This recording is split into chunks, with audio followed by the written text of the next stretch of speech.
জয় যিশু। প্রথম পাঠ দ্বিতীয় বিবরণ পুস্তক হতে আজকের বাণী পাঠ 6 অধ্যায় 4 থেকে 13তম পদ। ভগবানই আমাদের ঈশ্বর, তোমার সেই ঈশ্বর ভগবানকে তুমি ভালোবাসবে তোমার সমস্ত অন্তর দিয়ে।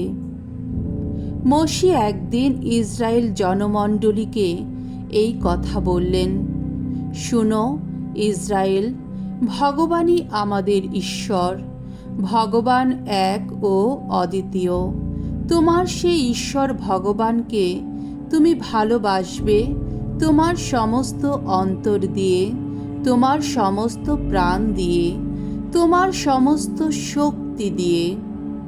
এই যেসব আদেশ আমি আজ তোমাদের দিচ্ছি তা যেন তোমার অন্তরে গাঁথাই থাকে। তোমার সন্তান সন্ততিদের তুমি এই সব আদেশের সম্বন্ধে ভালোভাবে শিক্ষা দেবে। ঘরে এবং বিশ্রামের সময়ে কিংবা বাইরে কোথাও যাবার সময়ে, উঠতে বসতে সব সময়ই তুমি ওই বিষয়ে কথা বলবে।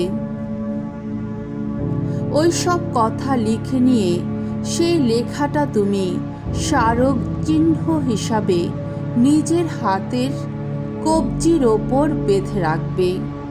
আবার ললাট পটিকা করে কপালের মাঝখানে তা ঝুলিয়েও রাখবে। তোমার ঘরের সদর দরজার 2 বাজুতে আর শহরের প্রবেশ দ্বারেও তা লিখে রাখবে তুমি।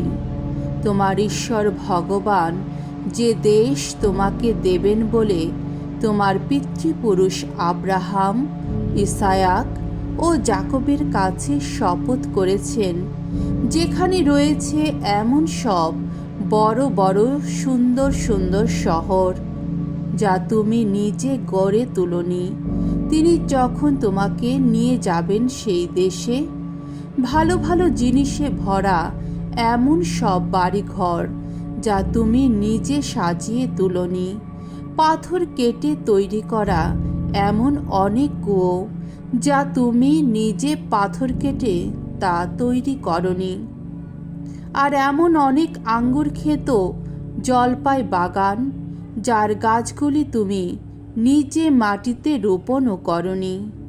যখন তুমি সেখানে পেট ভরেই খেতে পাবে, তখন কিন্তু সাবধানে থেকো, ভগবানকে তখন ভুলে যেও না যেন। তিনি তো মিশর দেশের বাইরে, দাসত্বের সেই বাসভূমির বাইরে নিয়ে এসেছেন তোমায়।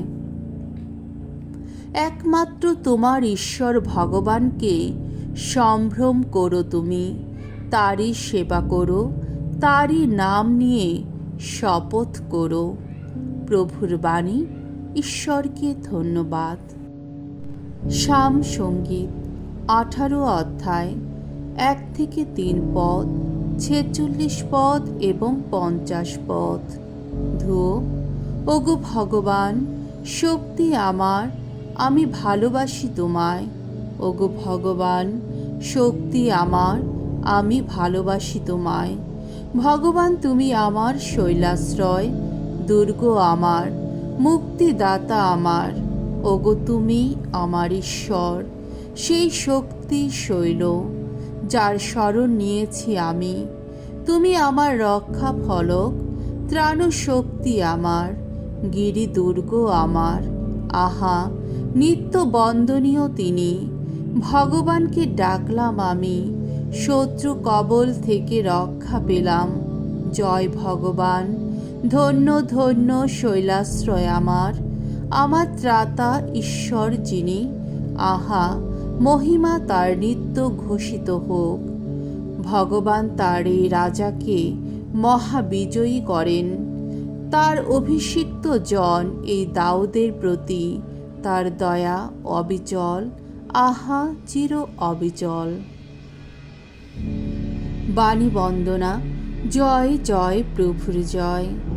মুক্তিদাতা খ্রিস্ট মৃত্যুর শক্তিকে করেছেন নির্মূল, মঙ্গলবাণীর আলোয় তিনি উজ্জ্বল করেছেন অক্ষয় জীবন। জয় জয় প্রভুর জয়। মঙ্গল সমাচার, মথি রচিত মঙ্গল সমাচার 17 অধ্যায় 14 থেকে 20তম পদ। ঈশ্বরের প্রতি দৃঢ় বিশ্বাস অসাধ্য সাধন করে। পাহাড় থেকে নেমে আসার পর যিশু ও তার সঙ্গীরা যখন সমবেত লোকদের কাছে ফিরে এলেন, তখন একজন লোক তার কাছে এসে নতজানু হয়ে বলল, প্রভু, আমার ছেলেটিকে দয়া করুন, তার মৃগীরোগ হয়েছে, তার অবস্থা এখন খুবই খারাপ, সে তো আগুনে জলে প্রায়ই পড়ে যায়। তাকে আমি আপনার শিষ্যদের কাছে নিয়ে এসেছিলাম, কিন্তু তারা তাকে সারিয়ে তুলতে পারেননি। উত্তরে যিশু বললেন, কি অবিশ্বাসী, কি ভ্রষ্ট প্রজন্মেরই লোক তোমরা! আর কতদিন যে তোমাদের সঙ্গে আমাকে থাকতে হবে, আর কতদিন যে তোমাদের সহ্য করে যেতে হবে। আচ্ছা, ছেলেটিকে একবার এখানে আমার কাছে নিয়ে এসো। যিশু তখন অপদূতটাকে ধমক দিলেন, আর সঙ্গে সঙ্গে সে ছেলেটিকে ছেড়ে বেরিয়ে এলো, আর ছেলেটিও সেই মুহূর্তেই সেরে উঠল। পরে শিষ্যেরা যিশুর কাছে এসে তাকে একলা পেয়ে জিজ্ঞেস করলেন, অপদূতটাকে আমরা কেন তাড়িয়ে দিতে পারিনি? তিনি উত্তর দিলেন, কারণ ঈশ্বরের প্রতি তোমাদের বিশ্বাস বড়ই অল্প। আমি তোমাদের সত্যি বলছি, তোমাদের অন্তরে যদি সর্ষে বীজের মতো এতটুকু ঈশ্বর বিশ্বাসও থাকতো, তাহলে তোমরা তো এই পাহাড়টাকে বলতে পারতে, এখান থেকে ওখানে সরে যাও, আর পাহাড়টাও তখন সত্যি সত্যি সরে যেত। তোমাদের পক্ষে কোনো কিছুই অসাধ্য থাকতো না। প্রভুর মঙ্গলময় বাণী। খ্রিস্ট প্রভু তোমার প্রশংসা হোক।